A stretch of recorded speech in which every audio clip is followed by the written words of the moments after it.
Hello बच्चों, question states that if both assertion and reason are true and reason is correct explanation of assertion A.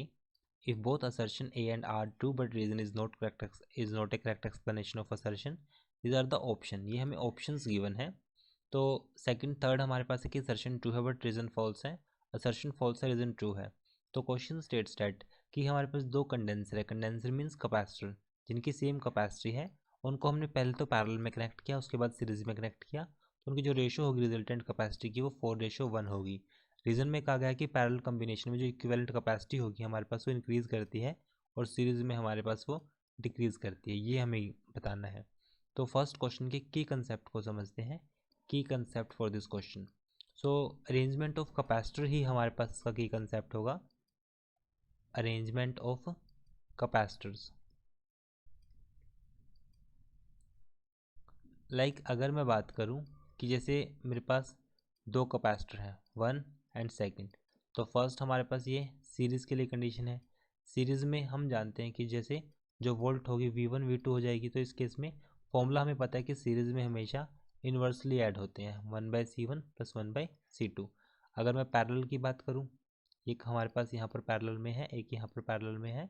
तो इस case में जो capacitance हमारे पास आएगा C इक्विवेलेंट वो हमारे पास बन जाएगा C1 + C2. यदि मैं पैरेलल की बात करूं.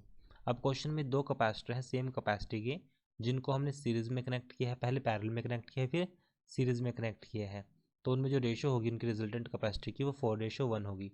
तो फर्स्ट असर्शन को ही चेक करते हैं. जो असर्शन है तो मैंने सपोज किया लेट कैपेसिटी जो होगी हमारे पास वो मैंने C सपोज की दोनों कैपेसिटर के लिए, C1 = C2 = C.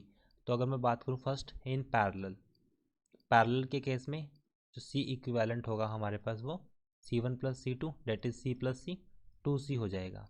और अगर मैं सीरीज़ की बात करूँ इन सीरीज़ के केस में C1 × C2 that is C² / C + C1 + C2 2C. So this value will be C/2. Parallel by this is for parallel and this is for series. So ratio जो होगी हमारे पास parallel divided by series, it means parallel is 2C and series is C/2. So this ratio is 4/1 means ratio will be 4:1. It means assertion तो बिल्कुल correct है. So assertion जो है हमारे पास वो बिल्कुल true या correct है, right है. फिर पैरेलल कॉम्बिनेशन में जो इक्विवेलेंट कैपेसिटी होगी वो इंक्रीज करती है और सीरीज इक्विवेलेंट में कैपेसिटी डिक्रीज करती है. This is also correct. हम देख सकते हैं कि हमारे पास दो वैल्यू है C1 C2.